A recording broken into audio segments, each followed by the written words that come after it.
Hello everyone.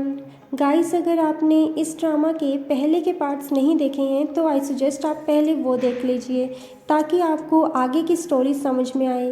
आगे हम देखते हैं कि गोहो की मोम गोहो की कॉल का वेट कर रही होती हैं और गोहो का भाई भी ये नोटिस करता है कि मोम गोहो के लिए वरीड है। दूसरी तरफ सेक्शन चीफ इनसे पूछते हैं मेरा नेबरहुड कब से हैंग आउट करने का हॉटस्पॉट बन गया। तो मैनेजर तेहू कहते हैं मैं तो आपका ही हालचाल पूछने आ रहा था और जुंगमिन कहता है मैं यहाँ पर अपने फ्रेंड से मिलने आया था। इसके बाद सेक्शन चीफ मैनेजर तेहू से कहते हैं तुम 34 इयर्स के हो ना, तो इस एज में तो माइंड में बहुत कन्फ्यूज़न होती है और ये मन में सोचते हैं तुम्हें तो कोई और लड़की मिल जाएगी तो गोहो को मेरे साथ रहने दो। इसके बाद ये जुंगमिन से कहते हैं तुम तो 27 साल के हो ना, तो इस वक्त तुम्हें अपने काम पर फोकस करना चाहिए ना कि लड़कियों पर। तो मैनेजर तेहो भी जुंगमिन से कहते हैं तुम्हें सेक्शन चीफ की बातों पर अमल करना चाहिए और फिर मन में सोचते हैं मैं तुम दोनों को गोहो की लाइफ से आउट कर रहूँगा। जुंगमिन सोचता है ये दोनों ओल्ड पीपल डेट करना चाहते हैं, क्या इन्हें कोई शर्म नहीं आ रही है। और गोहो को तो समझ ही नहीं आ रहा था कि ये सब क्या बोल रहे हैं, तो ये सबको ड्रिंक करने के लिए कहती है और मैनेजर तेहो यहाँ पर अपनी मसल्स का शो ऑफ करने लगते हैं। नेक्स्ट डे ये सब ऑफिस में सो रहे होते हैं क्योंकि कल रात इन्होंने कुछ ज़्यादा ही ड्रिंक कर ली थी। आगे गोहो का भाई गोहो के ऑफिस आता है और इससे कहता है मोम तुम्हारे लिए वरीड है तो तुम उन्हें एक बार कॉल कर लो। मैं जानता हूँ कि तुम्हारी फीलिंग्स हर्ट हुई हैं पर फिर भी तुम्हें उनसे एक बार बात कर लेनी चाहिए। तो गोहो गुस्से से कहती है तुम नहीं जानते कि मुझे कैसा फील होता है। मैंने मोम की अटेंशन पाने के लिए सब कुछ किया पर मोम जब से तुम पैदा हुए हो तब से सिर्फ तुमसे प्यार करती हैं और जब मैं मोम के लिए कुछ करने जाती हूँ तो वो सिर्फ तुम्हारे बारे में बात करती हैं। और ये कहकर गोहो यहाँ से चली जाती है। इसके बाद गोहो बहुत ज़्यादा स्पाइसी फूड खाती है जिस वजह से इसे हॉस्पिटल में एडमिट होना पड़ता है। यहाँ नर्स इससे कहती है कि ऑफिस से कोई तुम्हें पिक करने के लिए आ रहा है। तो गोहो सोचती है कि कौन मुझे पिक करने के लिए आ रहा होगा और ये अपना होलिया सुधारती है। थोड़ी देर बाद यहाँ पर मैनेजर जीहुन आते हैं और ये गोहो को इसके घर ड्रॉप करते हैं।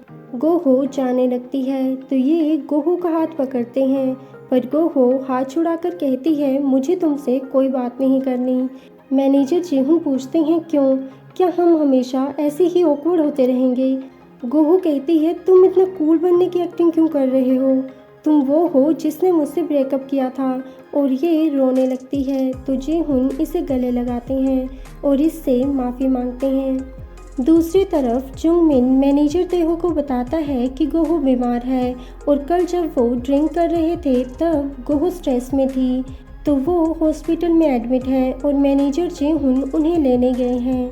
नेक्स्ट डे गोहो ऑफिस आती है और अपनी डेस्क पर ये देखकर शॉक्ड होती है और ये सेक्शन चीफ इसके लिए लेकर आए होते हैं। ये कहते हैं ये वुमेन की स्किन के लिए काफ़ी अच्छा होता है।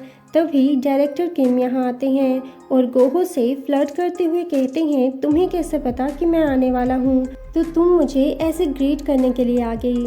मैनेजर तेहो इसके बाजू मरोड़ते हैं और गोहो को यहाँ से जाने का इशारा करते हैं।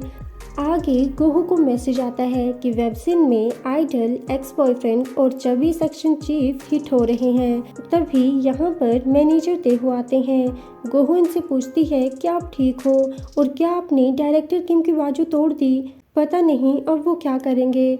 तो मैनेजर तेहो इसे चुप करवाते हैं और पूछते हैं तुम इस सैटरडे क्या कर रही हो। और फाइनली ये बहुत हिम्मत करके गोहो को डेट के लिए पूछ लेते हैं और कहते हैं आई एम श्योर ये सब फिर कभी नहीं होगा और अगर फिर कभी कोई तुम्हें टच करने की कोशिश करे और मैं तुम्हारी हेल्प करने के लिए वहाँ नहीं हुआ तो तुम अपनी एल्बो से उसके नोज पर हिट करना। गोहो ये सब सुनकर हैरान होती है और मैनेजर तेहो के कान रेड हो रहे होते हैं। तो ये यहाँ से जाते हैं और फिर वापस आकर कहते हैं अगर बीबीक्यू प्लेस में तुम मेरी वजह से स्ट्रेस में थी तो आई एम सॉरी। गोहो खुश होती है और ये डेट में जाने के लिए ड्रेस सेलेक्ट करने लगती है। दूसरी तरफ जीहुन को देखते हैं जो कि बहुत उदास होते हैं और गोहो के बारे में ही सोच रहे होते हैं। आगे ये थीम पार्क में आते हैं तो तेहो पूछते हैं, क्या तुम मुझे बता सकती हो कि तुमने मिलने के लिए ये जगह क्यों चुनी? गोहो कहती है, कैमरा चोरी हो गया है तो मुझे सारी पिक्चर्स दोबारा लेनी पड़ेंगी। तेहो इसकी तरफ हाथ बढ़ाते हैं तो गोहो शर्माते हुए अपना हाथ देने लगती है। तेहो कहते हैं, मैं कैमरा मांग रहा हूँ, और फिर मैनेजर तेहो पिक्चर्स क्लिक करने लगते हैं तो गोहो इन्हें पूरा नोटिस कर रही होती है। यहाँ तेहो गोहो पर नाराज़गी जताते हैं क्योंकि ये डेट पर इन्हें पार्क में लेकर आई है। तो गोहो पूछती है, क्या आप मुझे पसंद नहीं करते हैं? तेहो पूछते हैं, तुम्हें क्या लगता है? और फिर बताते हैं कि मैं हवाई जाने के बारे में सोच रहा हूँ। गोहो को याद आता है कि हवाई जाने का सपना तो इसका था। तो गोहो कहती है, उस टाइम हवाई तो मैंने बस ऐसे ही बोल दिया था क्योंकि मुझे उससे ज़्यादा अच्छा कुछ पता ही नहीं था, और हवाई तो बहुत ज़्यादा महंगा है। क्यों ना हम फिलीपींस के बारे में सोचें? तेहो कहते हैं ओके। गोहो कहती है थाईलैंड। तेहो कहते हैं थाईलैंड ओके।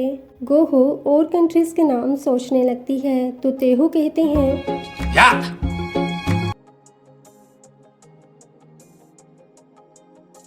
यहाँ गोहो को मैनेजर जीहुन की कॉल आती है पर गोहो कॉल कट कर देती है।